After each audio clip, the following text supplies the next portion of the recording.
as a team. A Thursday night special ring ceremony edition Cup of Ray here on Bucs Report.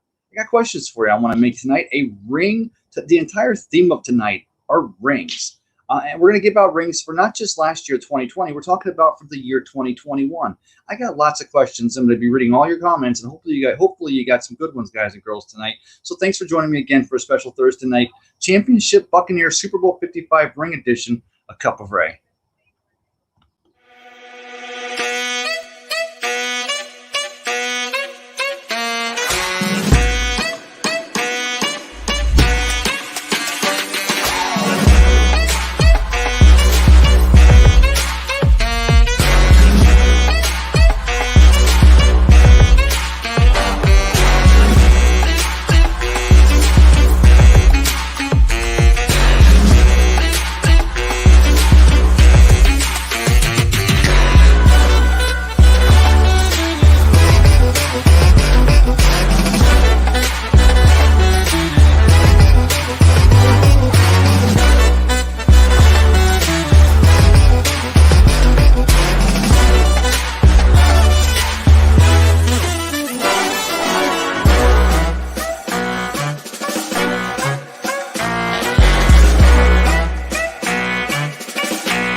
Welcome back again. And Christopher Cole jumps right in with, or Christopher O'Reilly, I'm sorry, jumps right in with, is the ring ceremony going to be streamed? You know, it's a good question because I've never seen a ring ceremony streamed in the past. Now, I'm not saying that one of the other teams have done it and definitely didn't see the streamed tickets or the ring ceremony streamed when the Bucs went Super Bowl 37 back in 2003. But you know, with after 2020 and the way everything became streamed and was socially distanced in the media, and we were doing all of our interviews and asking our questions, and everything was being streamed.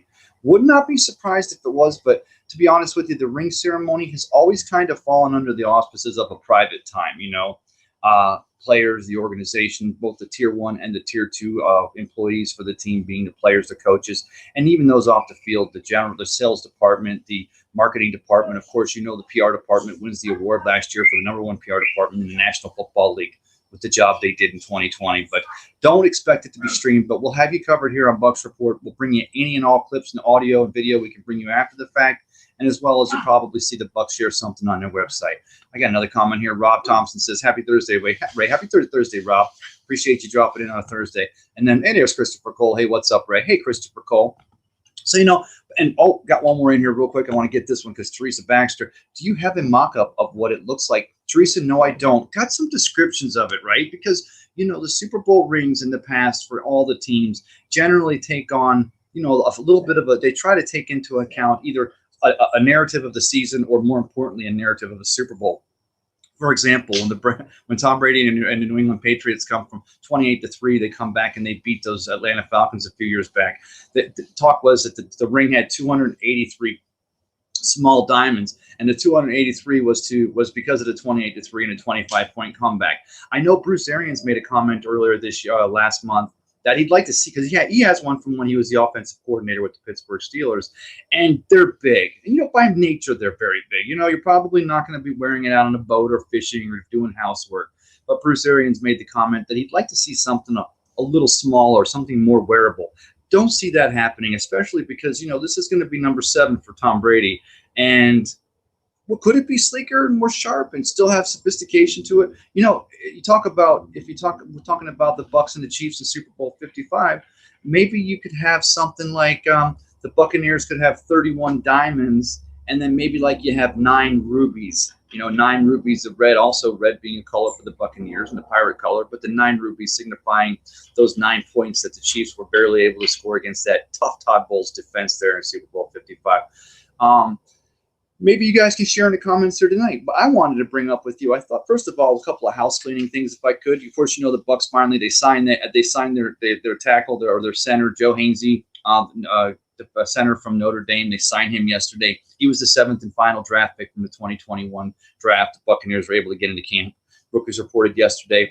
Love to see today that the quarterbacks, Kyle Trask, Tom Brady, Blaine Gabbert, and Ryan Griffin are all in quarterback camp, which is great because, again, we've talked about not ad nauseum, but we've talked about the fact that this year, this team, they're there from day one, just like all the other 31 NFL teams, but they're working in a quarterback camps, and they're going to be able to not only the communications, because we knew going in that Tom was going to have that communication with Rob Gronkowski, and he was going to have a little bit of limited communications there with Antonio Brown, having played with him for literally a cup of coffee there in New England when Brown was with the Patriots. But now he's in that second year with Chris Godwin and Mike Evans and Scotty Miller and a healthy O.J. Howard, but the offensive line. Tom's still going to, all quarterbacks, no matter how versed they are in a quarterback or in a system, I should say, they're going to wear that sleeve. You're going to wear that play sleeve, right? Just like the coaches who literally invented, schemed up, and run the offense on the sidelines and are calling it into the quarterback.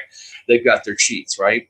But this year, wow, what an amazing thing it's going to be able to see all 11 players on the same page, and Tom going into year 2 with this offense, with this, we're still calling it the no risk it, no biscuit offense, but this Byron Leftwich offensive coordinated offense. And now that Tom's got the terminology and the play routes, and something tells me it didn't take long for Tom to understand the concepts of the offense. But now that he's got all those, because remember now, this is Godwin's 4th year in it. This is Mike Evans' 8th year in this offense. Not really in this offense, right? Because Arians was only a coach a year before, but they all had a year more than Tom Brady and Rob Gronkowski and Antonio Brown did, and then Leonard Fournette, because they were here in 2019. But now you got all the players here in 2020, so they're not just going to be looking at knowing the base offense, and as they do installs from week to week, and they'll be doing them surely when they report to camp next week. The Bucs get to report to camp on July 24th, which is a little earlier than the rest of the league. Not as early as the Pittsburgh Steelers and the Dallas Cowboys, who will be playing in this year's Hall of Fame game, which is going to be fantastic again when John Lynch goes into that Hall of Fame along with his fellow Buccaneers, Derek Brooks and Warren Sapp. And then, of course, Tony Dungy was a coach here with the Buccaneers when the players were here. So, but John Lynch will be joining him here. So we've got something to really look, because it's happened. Leroy Selman, we've had players have gone in before with, Warren Sapp and then Derek Brooks, but anytime a Buccaneers going into the Hall of Fame, it's still a glamorized preseason game, but it's that first game, right? I mean, I can remember how many times in the Hall of Fame game you don't see starters at all. In fact, some starters don't even dress. I like a story I read this week about Jerry Jones, or I read it today actually. Jerry Jones talks about that he's kind of happy that his team's going to be there and playing in this Hall of Fame when Jimmy Johnson's going in. Of course, Jimmy Johnson finds out last year live on Fox. They had they show up there and tell him on Fox that he'll be going into the Hall of Fame. And Jimmy Johnson kind of alluded to the fact that what happened when JJ was coach of the Dallas Cowboys and had already taken them to 2 Super Bowls, and there was just a lot of egos between Jimmy Johnson and Jerry Jones, right? And of course, Jimmy Johnson walks away or gets fired from the Dallas Cowboys, and then Jerry Jones brings in Barry Switzer, and it doesn't get it the very next year, but then the following year, still with that stacked team of Troy Aikman and Emmitt Smith and Michael Irvin, and the team they had still ends up winning another Super Bowl. But Jerry Jones said today that he's very honored to be his team will be playing there. It gives him a chance to be there at that Jimmy Johnson ceremony because he basically says he screwed up. And I think we kind of all knew that. Jerry Jones, well, he's the owner. So if anyone's going to be allowed to screw up, it's probably going to be Jerry Jones. So we got a couple more comments here. Tracy Chandler says, hello, Ray. Hey, Tracy. Good evening. How are you, Tracy? And then Bucs Report says, Christopher O'Reilly, it's a private ceremony. Right. And that's what we were saying is it's a private ceremony. We'll see. Every player has a cell phone and they have Instagram or TikTok or what have you. We're going to see some of it. It'll be respectable. But, yeah, it's a ceremony because only the boys, only the guys and the girls in the room, only the coaches and the players and the organization really, really know the grind and the hustle it takes to go ahead and secure one of those rings. So they get their time tonight. I still believe, I haven't received confirmation, but I believe something is going on over there at the 1-800 Ask Gary Amphitheater. I don't know if it's an association with something maybe over at the Seminole Hard Rock Casino. But here's what I want to ask you guys tonight. Talking about rings, and I'll go back and do some of this other, some of this housework later. Talking about rings, let's start off by asking you. We're giving away rings. We're kind of giving away soothsayer rings. We're trying to predict rings for the 2021 season. So we're giving away rings to the best players for the Buccaneers at specific positions. Now I'm going to start off early. Who do you think gets the ring for the best defensive lineman? And of course, defensive lineman, I'm talking about Ndamukong Suh, JPP. I'm talking about Vita Vea. I'm talking about maybe a Will Golston. Maybe I'm talking about a Nunez Roches. So Who do you think gets the MVP, the defensive line MVP for a ring in 2021?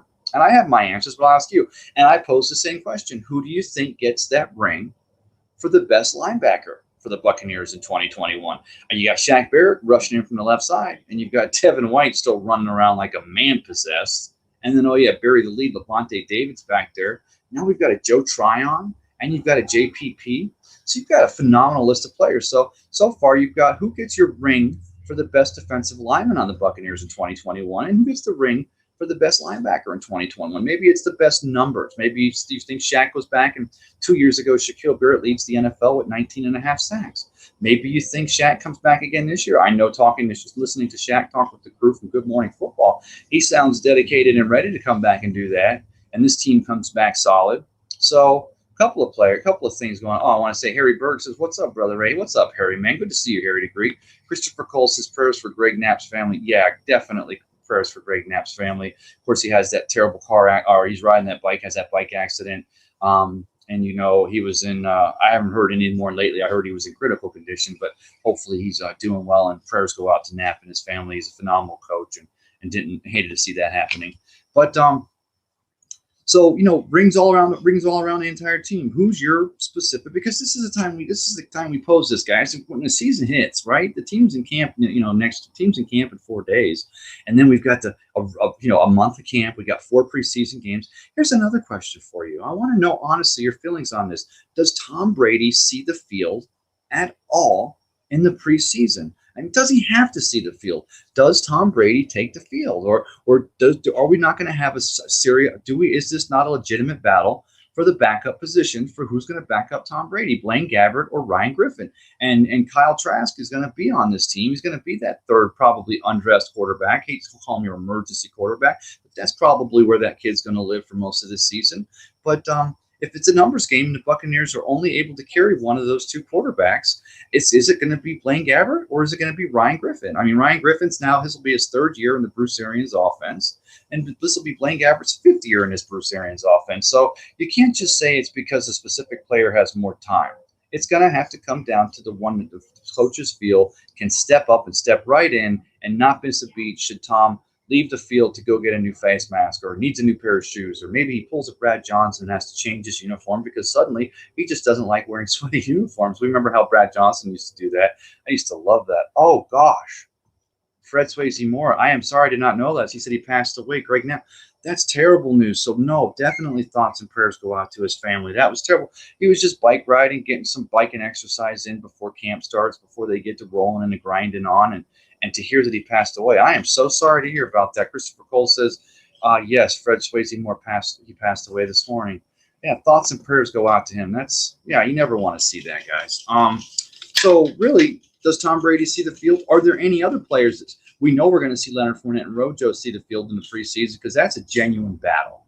Now, I'm not saying that the coaches, or that Byron Leftwich and Bruce Arians don't already know who's going to win that battle or who your starting running back is opening day. And we've talked about it here. Does it really matter? I mean, at the end of the day, it's a small badge of honor, like being named an honorary captain for a game, and we'll be seeing that here coming out of camp, that you're going to find the Buccaneers naming those captains. I believe, I want to say Alain Marpet's a captain again. Kids deserved it, and he's definitely, Lord knows, he's probably the captain at offensive line. Now, Ryan Jensen's the meanest cat, and Tristan Wirfs is the most phenomenal rookie year. And Donovan Smith Donovan Smith was more vocal in 2020 than he was for the 5 years previous that he played for this team. And, it was a different time under some different coaches. I'm not saying that I thought it was always there. You go back and look at some of the film on Donovan Smith when he was at Penn State. He wasn't maybe the rah guy down the field, beating the crud out of somebody, but he wasn't an introvert. I mean, this cat was a player. He was out there and he was knocking people back, playing that position hard, but he was vocal in 2021. So who's your captains for 2020? Guys, it's just a Thursday night pop-up. I got a little time in the mountains, dropped my wife off with her friend today. They're actually hiking on the AT for 3 days, and the family came back here. I don't want to give away too much information, but my oldest daughter made the best spaghetti. So we had a great spaghetti dinner, and Went down in there and into the movie room. We watched, or they watched Jurassic World in 3D on the big screen, and I was putting together a little bit of a thing. I always like to see if I got enough notes for it. We always want to talk and hear what your comments are about the Bucs and what we're talking about. But I'm like, do I have enough to do to show in there? Because I wouldn't want to waste your time or mine. And I'm like, it's a Thursday night. It's a conversation forum. So pop in here. In fact, you know what I'm going to do? Let's go ahead and do this. Just because I'm feeling the Jazz right now. Copy the clipboard. Okay. Here's what we got. Now, if you're going to come in here, guys, come in here and bring it strong, okay? Don't just come in here with some jumping around, moving camera. Have a PC or have a stationary camera, but jump on in and say hi. Boom. There you go. Let me see if it pops up. Grab that link. Pop in here. Say hi to me. Let's talk a little bit about Tom Brady's one of your captains, right? Let's go ahead and put it this way. Let's ask the same question we've asked, but let's ask it a different way. We've asked it 10 different ways, but let's ask it a way. If one of your running backs is a captain on this team in 2021, is it going to be Leonard Fournette or is it Ronald Jones II? Basically, you know what I'm asking you. I'm asking you, which running back do you think starts the season? It's not a contentious issue. It's a great problem to have. Two phenomenally gifted running backs, of course, with Gio Bernard behind him, with Keyshawn Bonner as well, battling for a spot this season on this team. Just wanted to talk about the fact that finished regular postseason, took them Super Bowl Seahawks. Oh, so here's some of the other things I found unique, because we were talking about that Super Bowl ring that we posed back there, and we were talking about if we had to look at the mock-up of the ring. But in years past, some of the other teams that had a Super Bowl ring, and of course the Seahawks. This is really neat. You know, the Seahawks playing there out in Seattle. They're known for what, guys and girls, right? That 12th man, right? The 12th man being that crazy Seattle fans that'll pack into that stadium and just make the noise. They've got the 12th man flag. They usually have a star or somebody famous pop up there every game, and they raise that flag, and the place goes wild. I would pose that Raymond James is going to go hog wild this year, especially after a socially distanced 2021, and then even a socially distanced but a little bit more of a home Super Bowl where we were able to get the first responders in there, and we were able to have a great Super Bowl. I mean, Buccaneers win or lose that Super Bowl. Tampa Bay, Raymond James, the Tampa Sports Authority, they deserve a round of applause or a kudos for the job that they did pulling off a Super Bowl on the end of, but still in the year of a pandemic. But what an entertaining Super Bowl that, you know, it was great that as a result, the Buccaneers did end up winning that Lombardi Trophy. So that was a good part too, but just a great job for all parties concerned in that. But so the Seahawks, they had 12 diamonds in their Super Bowl ring there to signify the 12th man, or the 12th, the fans there in Seattle. The Patriots, of course, I already said they had 283 diamonds, and that was to reflect the 28-3, the 25-point comeback. Of course, the Patriots win that game 34-28 in overtime, or 34-28 in overtime there in Atlanta against the Atlanta Falcons, which was awesome. But I don't know if you guys knew this or not, but as far as those rings go, some of those rings really go up to that in value, and a team usually is going to put their bling in there, right? Because the owners, that's what the Glazer family, or I'm sure the Buccaneer organization, Jason Light, they put a lot of thought in. We're going to see this ring. We're going to see it by tomorrow, right? We're probably going to see it by tonight, maybe in 11 o'clock news, because the players are over there getting it. Right now it's 8 o'clock. The players are right now, if they're having a dinner, they're eating a dinner, or they're having a light dinner. Maybe they're having finger foods with a few drinks, and they're getting their Super Bowl 55 champion rings right about now. So we'll probably start seeing pictures of it. And if it pops up here, I get it in Messenger, I will put it right on the screen here for a couple of rays so you guys can see it here on a Thursday night, because that's what we do. Harry Berg says, as far as who your captain is for the Rojo, hands down, sir. Okay, yeah.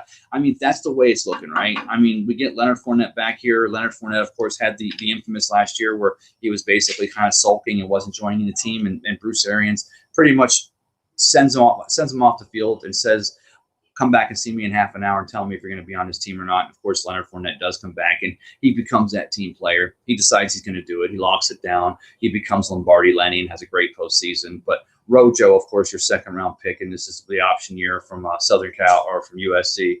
And I definitely believe that this is Rojo's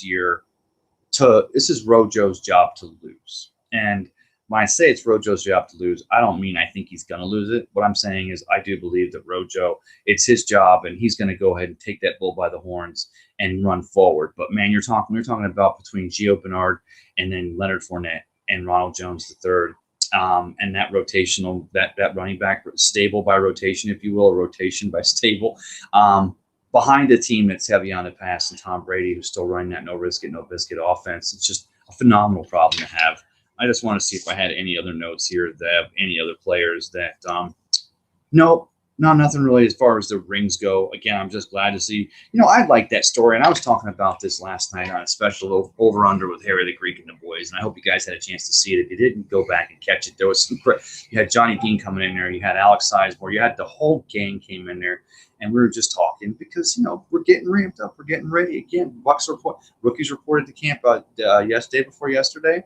Get the ring ceremony tonight. The veterans report the 24th again. I think I covered this. The Steelers and the Cowboys report first because they're in that Hall of Fame game, but the Bucs do get to report just as well as the Dallas Cowboys do. Well, Dallas is reporting because of the Hall of Fame game, but the Bucs get to report on the 24th, which is a few 4 days before other teams, because of course the Buccaneers play against the Dallas Cowboys in that opener on Thursday night, September 9th. So that's why if it seems like it's all coming kind of fast, and really it is, I think we had a good off season. I think there was enough time between the end of the Super Bowl and the players had a chance to get their stuff together, to get their workout on, to stay in shape. The coaches had a chance to go ahead and recharge those batteries. I'm sure Coach Arians told all of his coaches and his players to get that family time, because we know how important at the end of the day it is for Coach Arians to have that, to tell his players family comes first. But make sure you get to the facility and take care of your responsibilities. Even in between, of course, the Lightning end up winning a second Stanley Cup back-to-back or back-to-boat. We saw the Lombardi Trophy in the boat back in March. We saw the Stanley Cup in the boat there in the boat parade in June. It's been a fun 2 times, but now it's time to get down to brass tacks, right? Like I always say, where the rubber meets the road. It's time for these players. They're going to start getting into camp.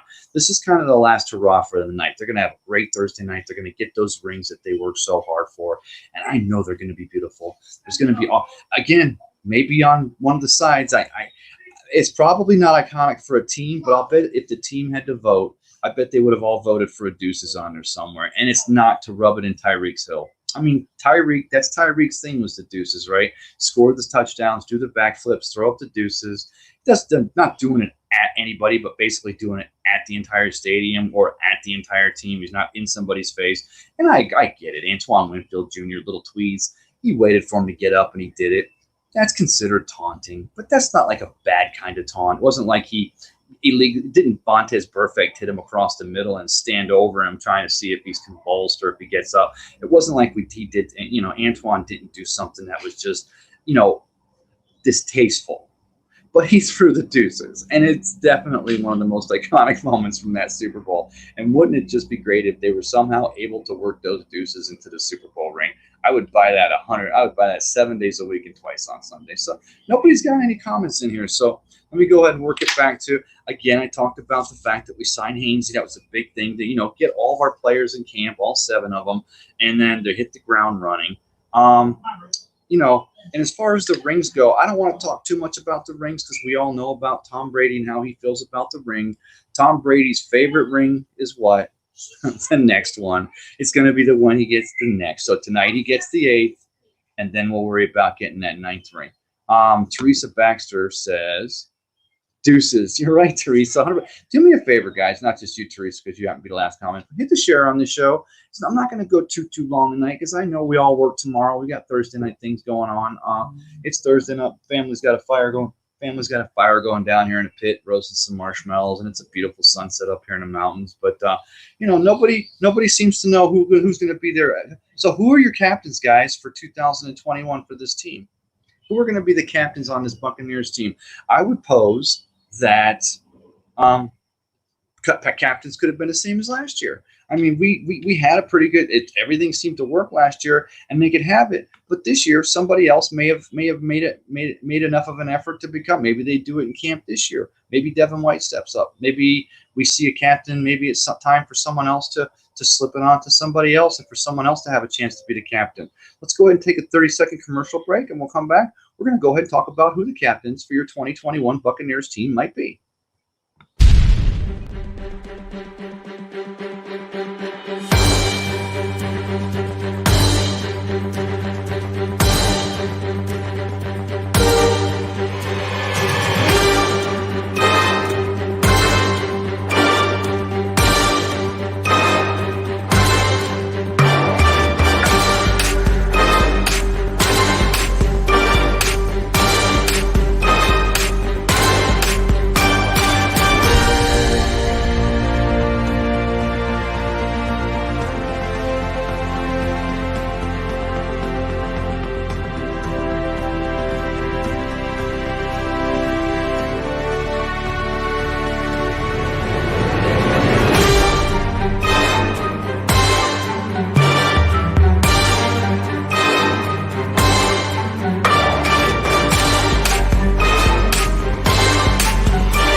Okay, so who are your captains for 2021? And I know it's a little bit early to be talking about this. We haven't even gotten to camp yet, literally. The rookies are reported and the quarterback camp's going on.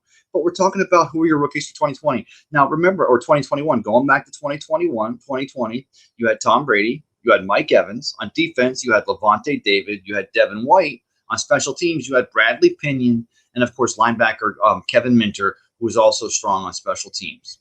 Now, I think we can probably go ahead and assume that Tom Brady's not going to get unseated as a captain.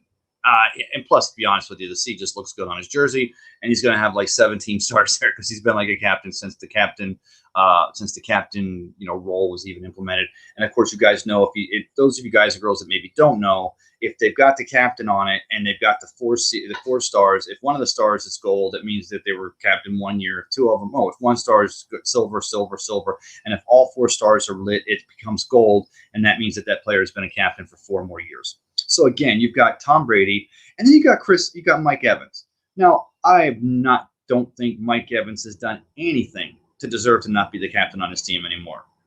That being said, I believe that Chris Godwin, and maybe he has, because remember, the players are going to be the ones that select these positions. You got Mike Evans going for his 8th 1,000-yard season. You got Chris Godwin on the franchise tag this year. Is there another offensive player that could have it? Now, last year, Gronkowski had just came into the team, and Tom did get the captains, but sometimes almost by association, the quarterback by default gets it. Not all the time. We saw Jameis Winston loses the C the year that he suspended those 4 games for the accusations of what may or may not have happened out in an Uber out in Phoenix. And so Jameis Winston doesn't have the captain that year. And I posed that I wanted to see him he ends up getting a C back on his jersey in 2019. And he throws for 5,000 yards and puts 2 receivers in the Pro Bowl. But he also throws more interceptions than I think these eyes have ever seen, which puts him in a 30 for 30 club. But that's neither here nor there. I think Tom Brady gets the C by default. Does the other C on the offense go to a Rob Gronkowski?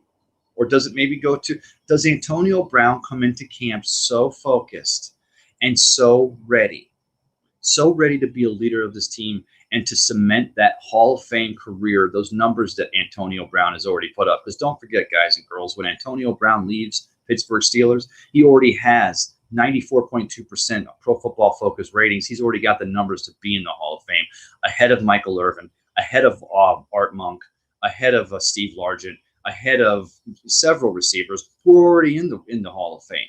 Now, Antonio's had some issues. He's had some off-the-field issues, but he seems to have been he's gotten his stuff clean. He gets off for probation a full year early because he does everything he's supposed to do. He follows the letter of the law and what the attorneys in the court tell him to do. He's keeping it clean. He's having a great year. And I still pose, we've talked about this, not to take away from Chris Godwin or Mike Evans or anyone else or a Scotty Miller or, even whomever, Tyler Johnson, but I believe that you're going to see a phenomenal year from Antonio Brown.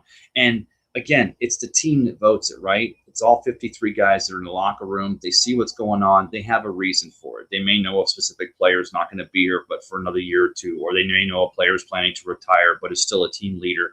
They may know someone in there is helping some players through it, or maybe had a hard time with themselves and pulled it through and led by example. And that's the reason why the team chooses to put a C on that jersey. So does Antonio Brown maybe get that C? Again, I don't think Mike Evans has done anything to lose that C. All I'm saying is that it's a question that can be asked. Now, you move to the defensive side of the ball, and I think that's still pretty rock solid. I think you had Levante David and Devin White had those captains on their jerseys in 2020, and I believe that they probably still have those captains on their jerseys in 2021, but we're going to have to wait to see, right? I mean, one of them may actually, push it off to someone else younger. Someone else might actually believe that it's time for someone else to step up. And it's not because they don't think they can still perform to the level to be a captain on his team, or they don't want to still be the leader that got them to have that C on their jersey in the first place. But, sometimes teams do that because teams evolve.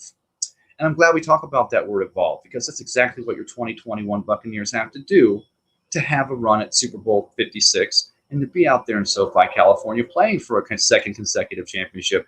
Is you don't just sit in place and go with what got you there. You got to evolve. You got to continue to push the envelope, and that's why we talk about an offense now with Brady and the boys, and the fact that they've had that year together. They're not just working on a normal blue or normal vanilla installs, but they're actually going to be kicking it up a notch. And the communication skills between Tom and his receivers, bury the lead. That's one of the most important tools that Tom's always had in his playbook is the communication between his Julian Edelman or communications with his different receivers or his tight ends. And now this year, having been there a full year and an off season, the communication between him and his receivers, it's going to be like watching somebody speak the most beautiful foreign language you ever saw, and it's going to make this team evolve and continue to improve, which is what's making the other 31 teams or the defenses in the National Football League quite scared. We got another comment here. Christopher Cole says, Evan is the wide receivers captain, hands down. Yeah, I do believe so, Christopher. I definitely think Mike Evans is not only is he a lead by example kind of guy on and off the field, but he's been there. He's the OG in that receivers room and on the offensive side of the ball, and he has done nothing but continue to be a team leader on this team. He wears his heart on his sleeve, and he gets them up for every game. So if we've got Mike Evans and Tom Brady on the offensive side of the ball, right, and we've got Levante and Devin White on the defensive side of the ball, then that leaves the only two open would be on special teams. Now, I guess we're going to see Ryan Succop with the seat. Does Ryan Succop get that captaincy this year? I mean, Ryan Pinion has been a heck of a punter. He's been a phenomenal punter on this team. You know, he's not the most outstanding punter in the league, and he's not punting great guy type records, but he has been a solid player, and he's also a team leader. Good Christian kid, good belief in faith system. He's definitely brought it to camp, and I don't think that this is so much of a thing where they removed the seat from him because he doesn't deserve it for 2021. I just believe that you look at a Ryan Succop, or maybe you look at one of your other young defenders or someone who's going to make this team because of special teams, but I'm not going to be a rookie. Like Joe Tryon will probably be making most, other than rotating for depth on the defense. He's probably going to be making his mark on special teams, but I don't look for Joe Tryon to be wearing a C. But could be happening. Could definitely be happening in a year or two. Let's see what we got here. Also, wanted to talk a little bit about this, guys and girls. I don't know if you had any thoughts or any thoughts about this, but the NFL is continuing to install or put that COVID protocol in, and they have to, because we're not just seeing it in one or two places, or we're not just seeing it here and there or one specific state, but all over the country and or the world. With the Olympics with the Summer Olympics starting in Tokyo on Friday with the opening ceremonies, we're looking to have a phenomenal couple of weeks, because aren't the Summer Olympics just the best, with the swimming, the high diving, the track and field, the gymnastics, some of the things that we just love, the Olympics. And the Olympics transcend all sports, and they transcend all countries and politics, right? Because it's literally athletes from each country competing in these sports that have been around for thousands of years, and they come together. And there's some new sports added this year, right? I remember back when bowling was added to it, and it's half pipes and skiing, and of course now this year, I forget what's the new sport they have this year. Someone may be commenting in here, but they got all kinds of new sports coming in. But the thing about it is, with the COVID, they're not going to have any people at the opening ceremonies because they can't have a congregation of groups. So the athletes are basically, they've checked into Tokyo or into Japan there, and they quarantined, and they started their COVID protocol testing, and they're still going to be able to compete. The Olympic Village is still going to be able to have, hopefully, that usual camaraderie that these guys and girls have, these athletes, because that's, if you talk to your Olympic athletes that have been there, no matter what Olympics it was, but whether it was a Winter or Summer Olympics, or 20 years ago or last season or 2 years ago, one of the best things is being able to congregate in the Olympic Village and meet the athletes, not only the athletes in your sport, in whatever your practice is, but all the other athletes that you get a chance to meet that you wouldn't have. It's kind of like having an instant pen pal there live at the Olympic Games, and they've all got something in common, that they've all been training probably 8 to 10 hours a day, 7 days a week in their respective sport to be able to be there at these Olympics. But hopefully the athletes are still able to do that, because it is one of the great things about Olympic sport, about sport, is the Olympics. But not going to have any people there. None of the families or friends were able to travel there. So we talked about early on, I think Chris asked if it was going to be, if the ring ceremony, the Buccaneers ring ceremony, was going to be streamed.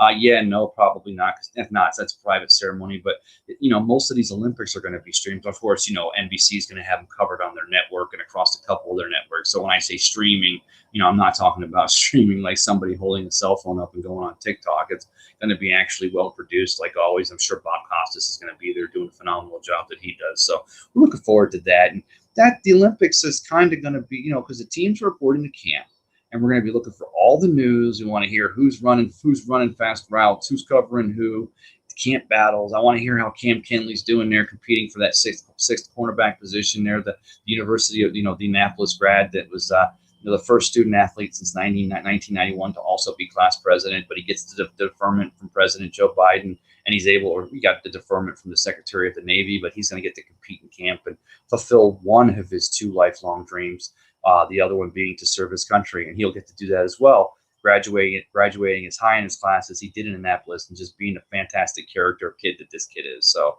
really happy to see that. That was one of my favorite camp battles going in, was the Cam Kenley, and seeing how he did. Just to see because like I said, it was a dream of his to compete, and he's getting that chance. So I just want to check see if there's any more comments right here, because I just got invited down to do some s'mores. And I don't want to disappoint, because that's one thing about the Carolina Mountains, guys and girls. I'm sure you all know this when you do your vacations out in the wilderness, or you camp in, or you're at Fort DeSoto, or where have you. When somebody says it's s'more time, it's s'more time. So I got to make sure I get over to the s'mores. But just wanted to, again, thanks for humoring me on Thursday night. I wanted to do a little pop in, just talk about that ring ceremony, and let everyone know that we'll be covered. We'll have an article or two for you here on Bucs Report. So stick with us again, and we'll have a show, of course, tomorrow night's Friday night, and then Saturday and Sunday. I know that I talked with Harry the Greek about Sunday morning. We're going to have a special over-under show there from live at the Deck Bar and Grill at Isla del Sol. I'll be up here, but I'm going to have to find something to gnaw on, because I'm not going to be able to taste any of those delicious chicken wings or that fine food they have down at the Deck Bar and Grill at Isla. But I'll definitely be joining the spirit, and I'll also be part of that show. So hopefully you'll join us there on Sunday morning, and anything else we have in between. But thanks for joining me again, guys and girls. And you guys know how I always end this. And on a Thursday night, as we move into Friday and we're getting towards that weekend, just remember, everyone needs to know that someone cares. Today, why don't you be the one to let them know? Thanks for joining me. I hope you have a great evening, and this s'more's for you. Whoops.